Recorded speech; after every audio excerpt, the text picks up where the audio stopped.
கன்னிராசியை சேர்ந்தவர்களுக்கு இந்த சனி பெயர்ச்சி காலகட்டத்தில் நிதிநிலை பலன் எப்படி இருக்குன்றதை பார்க்கலாம். உங்களோட சம்பாதிக்கிற திறன் கூடும், வருமானம் சீராக இருக்கும். உங்களோட எதிர்காலத்துக்காக நீங்கள் இப்போவே சேமிப்பீங்க. உங்கள் கையில் இருக்க பணத்தை புத்திசாலித்தனமாக இன்வெஸ்ட் பண்ணி உங்களோட ஃப்யூச்சருக்காக நீங்கள் எடுத்து வச்சுருப்பீங்க.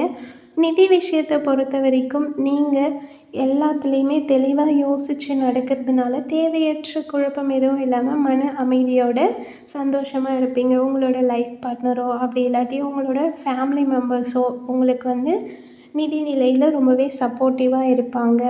குடும்பத்துக்குள்ளேயும் வரவு செலவு எல்லாமே பட்ஜெட்குள்ளே தான் நீங்கள் வச்சுட்டு பார்த்துட்ருப்பீங்க. என்னதான் பொருளாதார நிலை சீராக இருந்தாலுமே கொஞ்சம் பண விஷயத்தில் எச்சரிக்கையாக இருக்கிறது அவசியம். தேவையற்ற செலவுகளை தவிர்க்கிறது ரொம்ப ரொம்ப அவசியம். ஓகேங்களா? கொஞ்சம் பண விஷயத்தில் கவனமாக இருங்க.